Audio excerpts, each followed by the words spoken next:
సనాతన ధర్మంలో ఒక విచిత్రమైనటువంటి లక్షణం ఉన్నది. మీరు జాగ్రత్తగా పరిశీలిస్తే పరమేశ్వరుడు అందరికీ తండ్రి. ఏదో మంచి వాళ్ళకి మాత్రమే నేను తండ్రి, దుష్టశక్తులకు రాక్షసులకు నేను తండ్రిని కాను అన్నమాట ఉండదు. కర్మ ఫలితాన్ని ఇచ్చేటప్పుడు భయంకరమైనటువంటి విషయాలు, దుఃఖంతో కూడుకున్నటువంటి విషయాన్ని కూడా ఫలితంగా ఇచ్చేవాడు కూడా పరమేశ్వరుడే. దుఃఖపడవలసినటువంటి విషయం జీవితంలో తటస్థించినప్పుడు భయం కలుగుతుంది. కాబట్టి ఇప్పుడు భయానికి కారకుడు ఎవరు అంటే భగవంతుడే. మళ్ళీ ఆ భయాన్ని తీయగలిగిన వాడు కూడా భగవంతుడే. అందుకే విష్ణు సహస్రనామ స్తోత్రంలో భయకృత్ భయనాశన, భయం ఎందుకు పెడతాడు? అది ఆయన లక్షణం కాదు. ఒక తండ్రి పిల్లల్ని ఎందుకు భయపెడతాడు ఇలా వేలు చూపించి? వాడు బాగుపడాలని. భగవంతుడు ఎందుకు ఇలా వేలు చూపించి భయపెడతాడు? ఎందుకు దుఃఖాన్ని కల్పిస్తాడు? కాలోహి బలవాన్ కర్త సతతం సుఖదుఃఖయోహో నరాణం పరతంత్రాణం పుణ్యపాపానుయోగత అంటాడు వ్యాసుడు దేవీ భాగవతంలో. నరుడు పరతంత్రుడు. చేసినటువంటి పాపాన్ని పుణ్యాన్ని దృష్టిలో పెట్టుకుని పరమేశ్వరుడు చేసిన పాపకర్మకి దుఃఖాన్ని, పుణ్యకర్మకి సుఖాన్ని ఫలితంగా ఇస్తూ ఉంటాడు. కర్మత జడం అంటారు భగవాన్ రమణులు. కర్మ కాదు ఫలితాన్ని ఇచ్చేది, కర్మ యొక్క ఫలితాన్ని పరమేశ్వరుడు ఇస్తాడు. అదే పరమేశ్వరుడు కర్మ ఫలితాన్ని తగ్గించేయగలడు, కర్మ ఫలితాన్ని పూర్తిగా తోసిరాజనగలడు. అందుకే ఆయన ఈశ్వరుడు అయ్యాడు. అటువంటి భగవంతుడు అందరికీ తండ్రి, సమస్త ప్రాణులకు తండ్రి. అందుకే మీరు జాగ్రత్తగా గమనిస్తే భూతప్రేత పిశాచములు కూడా ఎవరి చుట్టూ ఉంటాయి అంటే శంకరుడి చుట్టూనే ఉంటాయి. ఒక తండ్రికి 5 కొడుకులు ఉంటే ఒక ఆయన ఐఏఎస్, ఒక ఆయన ఐపీఎస్, ఒక ఆయన ఐఎఫ్ఎస్, ఒక ఆయన ఎంఎస్ చదివినా 5వ వాడు జేబు దొంగ అనుకోండి, వాడు జేబు దొంగ కాబట్టి నా కొడుకు కాదు అని తండ్రి అనడు, వాడు మారాలి అని కోరుకుంటాడు. భగవంతుడు కూడా అంతే. చిట్ట చివరికి ఒక వ్యక్తిని సంహరించవలసి వస్తే అందులో కూడా కారుణ్యం ఉంటుంది. అందుకే ఈశ్వరుడు ఎవరు అంటే రాశీభూతమైనటువంటి దయ. భగవత్తత్వాన్ని చెప్పాలి అంటే మళ్ళీ భగవంతుడే అయిన శంకర భగవత్పాదులే చెప్పాలి. ఎందుకని కైలాస శంకరుడే కాలడి శంకరుడిగా వచ్చారు. కారుణ్యామృతవర్షిణం ఘన విపద్గ్రీష్మచ్చిదాకర్మఠం విద్యాసస్య ఫలోదయాయ సుమనః సంసేవ్యమిచ్ఛాకృతిం రుచన్ భక్త మయూరమద్రినిలయం చించజ్జటామండలం శంభో వాంఛతి నీలకందర సదాత్వం మే మనశ్చాతక అంటారు. కారుణ్యామృతవర్షిణం, ఎప్పుడూ కరుణ అనే అమృతాన్ని వర్షిస్తూ ఉంటాడు. పరమదయతో కూడుకున్నవాడు. వాడు ఇంకా శరీరంతో ఉంటే పాపాలు చేసుకోవడం, లోకాన్ని పాడు చేయడం తప్ప ఉపయోగం లేదన్ననాడు ఆ జీవుణ్ణి శరీరంలోంచి విడిపించేస్తాడు. ఇక చిట్ట చివరి ప్రయత్నం అది, మార్చడానికే ప్రయత్నిస్తాడు. అదే రామాయణం. అందుకే అన్ని మాటలు కబురు చేశాడు, అన్ని మాటలు తాను మంచి మాటలు చెప్పాడు. అయినా వినక మూర్ఖత్వంతో నిలబడితే అప్పుడు మాత్రమే కంఠాలు ఉత్తరించాడు. అందుకే రాశీభూతమైనటువంటి దయ ఈశ్వరుడిది. అందుకే పాపానికి ఫలితాన్ని ఇవ్వడంలో కూడా దయ ఉన్నది. ఇక అటువంటి పాపం జోలికి వెళ్లకుండా ఉంటాడు, అటువంటి తప్పు చేయకుండా ఉంటాడు. అలాగే తండ్రి స్థానంలో ఉన్నప్పుడు లోకంలో ఉన్న సమస్త ప్రాణులకు ఆయనే తండ్రి, సమస్త ప్రాణులకు ఆవిడే తల్లి. ఆ బ్రహ్మకీట జనని ఆవిడే. భూతప్రేత పిశాచములతో కలిపి సమస్త ప్రాణులకు ఆయనే తండ్రి. శివ కేశవ 2 ఉండవు, ఉన్నది ఒకటే పదార్థం, మాధవుడు ఉమాధవుడు అంతే. అయినప్పుడు శ్రీ మహావిష్ణువు యొక్క విశేషాన్ని మీరు పరిశీలిస్తే అసలు మొట్టమొదట ఈ సృష్టి ప్రారంభంలో ఆయన నాభికమలంలోంచి బ్రహ్మగారు బయటికి వచ్చేటప్పటికే మధుకైటబులన్న రాక్షసులు కూడా వచ్చారు. వాళ్ళు ఎక్కడి నుంచి వచ్చారు? బ్రహ్మగారు నాభికమలంలోంచి వచ్చారు. మధుకైటబులు శ్రీ మహావిష్ణువు నిద్రపోతున్నప్పుడు ఆయన చెవిలోంచి ఊరినటువంటి మలంలోంచి పుట్టారు. అంటే రాక్షసులైనా ఆయనలోంచే రావాలి, సృష్టికర్త అయిన చతుర్ముఖ బ్రహ్మగారైనా ఆయనలోంచే రావాలి. కాబట్టి అన్ని ప్రాణులకు ఆయనే తండ్రి, అందులో సందేహం ఏమి ఉండదు. కానీ అలా తండ్రి అయి ఉండి అందరినీ ఉద్ధరించడానికి ఆయన ప్రయత్నిస్తూ ఉంటాడు. అందుకే శ్మశానవాసి చిట్ట చివరికి ఆ భూత ప్రేతాల్ని కూడా తన చుట్టూ ఉంచుకుని అలరిస్తూ ఉంటాడు, వాటిని కూడా అనుగ్రహిస్తూ ఉంటాడు. అంతటి దయామూర్తి. తల్లి తండ్రి అని నేను అన్నప్పుడు భార్యాభర్తలు అని కదా గుర్తు. మా అమ్మగారు మా నాన్నగారు అని నేను అన్నాను అనుకోండి, మా అమ్మగారు మా నాన్నగారు దంపతులు, వాళ్ళ సంతానం మేము. మా నాన్నగారికి మా అమ్మ ఆయన యొక్క తృతీయ పురుషార్థమును తీర్చగలిగినటువంటిది, ఆయన యొక్క కామము ధర్మము చేత ముడిపడడానికి ఆమె కారణము. మాకు ఆమె తల్లి. పార్వతీ పరమేశ్వరుల విషయంలో కూడా అదే అన్వయం. అందుకే ఆమె శివకామ సుందరి. శివుని యొక్క కామము ఆమె యందు ఉంటుంది. అందుకని ఇన్ని ప్రాణులు పుట్టే, అందుకు వాళ్ళు తల్లిదండ్రులయ్యారు. ఆమె మన విషయానికి వచ్చేటప్పటికీ అఖిలాండేశ్వరి, మనందరికీ తల్లి. మా అమ్మ మా అందరికీ తల్లి, మా నాన్నగారికి పత్ని. అలాగే లోకాలకన్నిటికీ తల్లి పార్వతీదేవి, లోకాలకన్నిటికీ తండ్రి పరమేశ్వరుడు. ఇప్పుడు పురాణం వినడం వేరు, శాస్త్రాన్ని తెలుసుకోవడం వేరు. మీరు ఆదర్శంగా తీసుకుని జీవితాన్ని దిద్దుకోవలసి వస్తే ఎవరిని తీసుకోవాలి? భగవంతుణ్ణే తీసుకోవాలి. అన్నిటికీ ఆయనే కర్త అయినప్పుడు మీకు ఆదర్శం కూడా ఎవరవుతారు? ఆయనే అవుతాడు. మీరు ఆ కోణంలో ఆలోచించే ప్రయత్నం చెయ్యండి. మీకు జీవితంలో వైక్లభ్యాల్ని తట్టుకోవడానికి, మీ జీవితాన్ని మీరు పండించుకోవడానికి భగవంతుడి కన్నా ఆదర్శమూర్తి వేరొకరు ఉండరు. భగవంతుడంటే అన్ని వేళలా రెండు చేతులెత్తి ఇలా నమస్కారం చెయ్యడానికి ఒక్కదానికి పనికొచ్చేటటువంటి స్థాయికి మాత్రమే పరిమితం చెయ్యకూడదు. స్వాతంత్ర్యము అని ఒక మాట, కొంచెం ముందుకు వెళ్ళగలగాలి. త్యాగరాజస్వామి కీర్తనలు చేస్తూ స్వాతంత్ర్యంతో ఒక మాట అన్నారు రాముడితో. రామ, ఒక్క సీతమ్మే పెట్టాలా? నా చేతి అన్నం తినవా? మా ఆవిడ వండినట్టు లేదు అని పోని తినకపోవచ్చు. నీ భార్య చేతి వంటకి నువ్వు అలవాటు పడితే అది తప్పేం కాదు. ఏదో నోటి మాట కంటాను కానీ అది చేసినట్టు ఎవరు చేస్తారు అంటే తప్పేం కాదు. కానీ పైకి అనకూడదు, లోపల అనుకోవాలి. అది ఎదుటివారిని చిన్నబుచ్చకూడదు. అమ్మా అన్నపూర్ణమ్మలా వండి పెట్టారమ్మా అనాలంతే.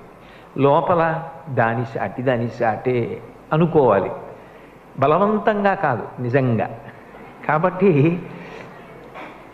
లోకంలో వాళ్ళిద్దరి యొక్క దాంపత్యం కూడా అలాగే ఉంటుంది. లేనినాడు మీకు ఎవరు ఆదర్శం?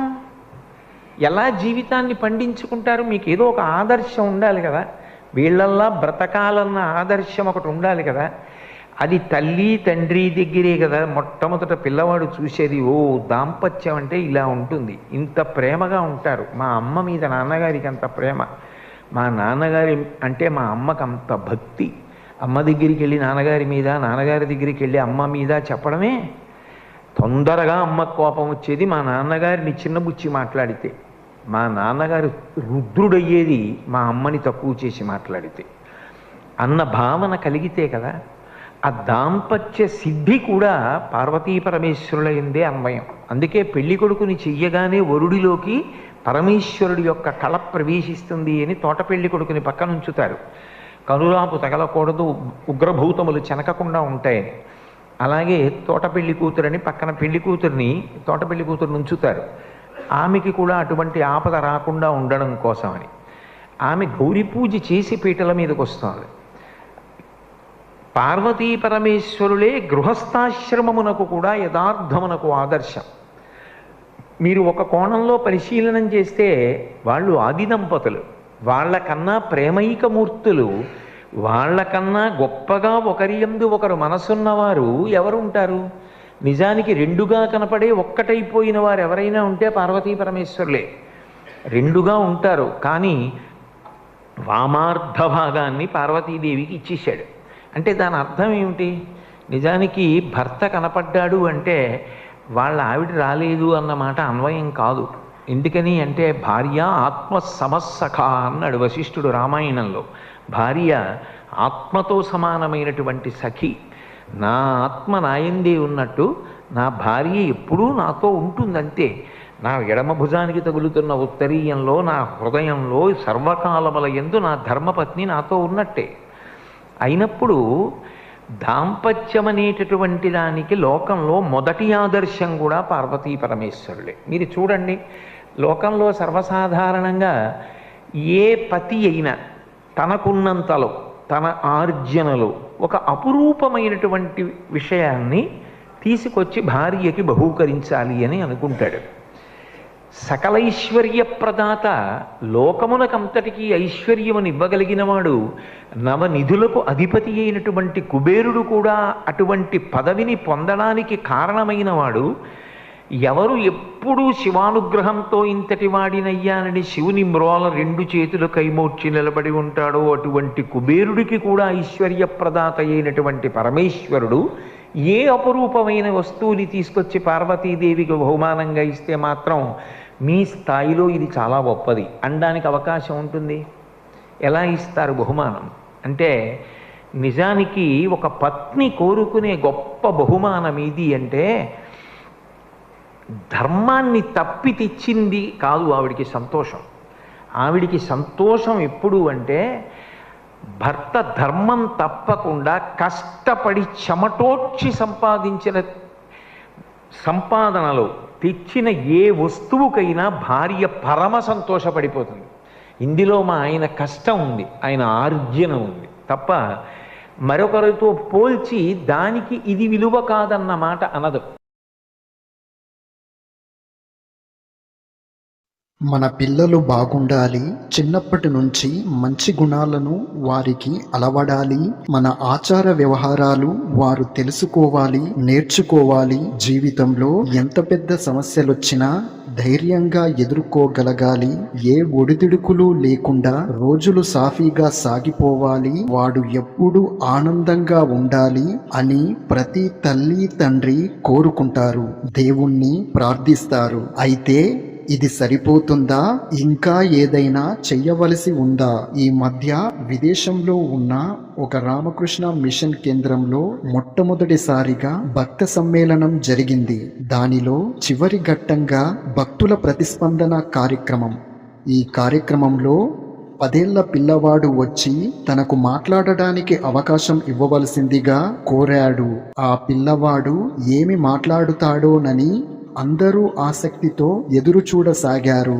ఆ పిల్లవాడు ఇలా మాట్లాడాడు: నేను 7 సంవత్సరాలుగా ఈ ఆశ్రయానికి వస్తున్నాను. నాకిప్పుడు 10 ఏళ్ళు, 5వ తరగతి చదువుతున్నాను. నా చిన్నప్పుడు నాన్న ప్రతి వారం అక్కతో పాటు మా అమ్మ నాన్న ఆశ్రయానికి తీసుకుని వచ్చేవారు. అప్పుడు నాకేమీ అర్థమయ్యేది కాదు, ప్రసాదం మాత్రం తినేవాడిని. ఆ తరువాత భజనలు పాడటం నేర్చుకున్నాను.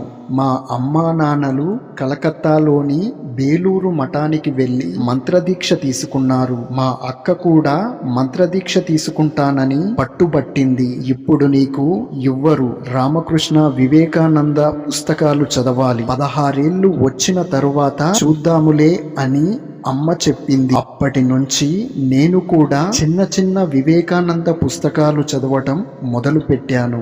గత సంవత్సరం మా అక్కను మంత్రదీక్ష కోసం బేలూరు మఠానికి తీసుకెళ్తున్నారన్న సంగతి తెలిసింది. అప్పుడు నాకు మంత్రదీక్ష తీసుకోవాలని ఉందని మా అమ్మా నాన్నలతో అన్నాను. అందుకు వారు అంగీకరించి అక్కతో పాటు నన్ను బేలూరు మఠానికి తీసుకెళ్లారు. అక్కతో పాటు నాకు మంత్రదీక్ష ఇచ్చారు. ఇప్పుడు నేను వారంలో కనీసం 2 రోజులు ఆశ్రయానికి వస్తున్నాను. మా వయస్సు పిల్లలకు రూపొందించిన వివేకానంద బాల వికాసులో నేను సభ్యుణ్ణి. మా అమ్మా నాన్న నేనొక చిన్న పిల్లాడినని ఆశ్రయానికి తీసుకురాకుండా ఉంటే నేను ఇంట్లో వీడియో గేమ్స్ ఆడుకుంటూ కాలం గడిపేవాడిని. నా తోటి పిల్లలతో ఐస్ క్రీమ్ తింటూ ఆడుకుంటూ ఉండేవాడిని. ఈ రోజు నేనిక్కడ ఉండడానికి కారణమైన మా అమ్మా నాన్నలకు, రామకృష్ణ మిషన్ కు ఎప్పుడూ రుణపడి ఉంటాను. తల్లిదండ్రుల బాధ్యతలను చెప్పకనే చెబుతున్న ఈ బాలవాక్కు బ్రహ్మవాక్కు. పెద్దల జీవితాలు పిల్లలకు ప్రేరణ కావాలి. కాబట్టి పిల్లల నుండి మనం ఏ గుణగణాలను ఆశిస్తామో అవి మన జీవితంలో ప్రకాశించాలి. అప్పుడు మన కోరికలు నెరవేరుతాయి, ప్రార్థనలకు పరమార్థం చేకూరుతుంది. మన పిల్లలు బాగుండాలి, చిన్నప్పటి నుంచి మంచి గుణాలను వారికి అలవడాలి. మన ఆచార వ్యవహారాలు వారు తెలుసుకోవాలి, నేర్చుకోవాలి. జీవితంలో ఎంత పెద్ద సమస్యలొచ్చినా ధైర్యంగా ఎదుర్కోగలగాలి. ఏ ఒడిదుడుకులు లేకుండా రోజులు సాఫీగా సాగిపోవాలి. వాడు ఎప్పుడూ ఆనందంగా ఉండాలి అని ప్రతి తల్లి తండ్రి కోరుకుంటారు, దేవుణ్ణి ప్రార్థిస్తారు. అయితే ఇది సరిపోతుందా? ఇంకా ఏదైనా చెయ్యవలసి ఉందా? ఈ మధ్య విదేశంలో ఉన్న ఒక రామకృష్ణ మిషన్ కేంద్రంలో మొట్టమొదటిసారిగా భక్త సమ్మేళనం జరిగింది. దానిలో చివరి ఘట్టంగా భక్తుల ప్రతిస్పందన కార్యక్రమం. ఈ కార్యక్రమంలో 10 ఏళ్ల పిల్లవాడు వచ్చి తనకు మాట్లాడడానికి అవకాశం ఇవ్వవలసిందిగా కోరాడు. ఆ పిల్లవాడు ఏమి మాట్లాడుతాడోనని అందరూ ఆసక్తితో ఎదురు చూడసాగారు. ఆ పిల్లవాడు ఇలా మాట్లాడాడు: నేను 7 సంవత్సరాలుగా ఈ ఆశ్రయానికి వస్తున్నాను. నాకిప్పుడు 10 ఏళ్ళు, 5వ తరగతి చదువుతున్నాను. నా చిన్నప్పుడు నాన్న ప్రతి వారం అక్కతో పాటు మా అమ్మ నాన్న ఆశ్రయానికి తీసుకుని వచ్చేవారు. అప్పుడు నాకేమీ అర్థమయ్యేది కాదు, ప్రసాదం మాత్రం తినేవాడిని. ఆ తరువాత భజనలు పాడటం నేర్చుకున్నాను.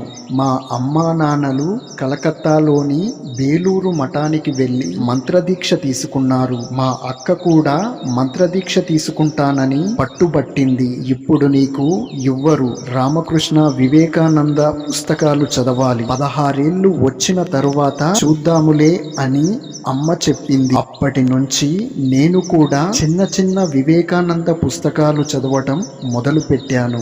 గత సంవత్సరం మా అక్కను మంత్రదీక్ష కోసం బేలూరు మఠానికి తీసుకెళ్తున్నారన్న సంగతి తెలిసింది. అప్పుడు నాకు మంత్రదీక్ష తీసుకోవాలని ఉందని మా అమ్మా నాన్నలతో అన్నాను. అందుకు వారు అంగీకరించి అక్కతో పాటు నన్ను బేలూరు మఠానికి తీసుకెళ్లారు. అక్కతో పాటు నాకు మంత్రదీక్ష ఇచ్చారు. ఇప్పుడు నేను వారంలో కనీసం 2 రోజులు ఆశ్రయానికి వస్తున్నాను. మా వయస్సు పిల్లలకు రూపొందించిన వివేకానంద బాల వికాసులో నేను సభ్యుణ్ణి. మా అమ్మా నాన్న నేనొక చిన్న పిల్లాడినని ఆశ్రయానికి తీసుకురాకుండా ఉంటే నేను ఇంట్లో వీడియో గేమ్స్ ఆడుకుంటూ కాలం గడిపేవాడిని. నా తోటి పిల్లలతో ఐస్ క్రీమ్ తింటూ ఆడుకుంటూ ఉండేవాడిని. ఈ రోజు నేనిక్కడ ఉండడానికి కారణమైన మా అమ్మా నాన్నలకు, రామకృష్ణ మిషన్ కు ఎప్పుడూ రుణపడి ఉంటాను.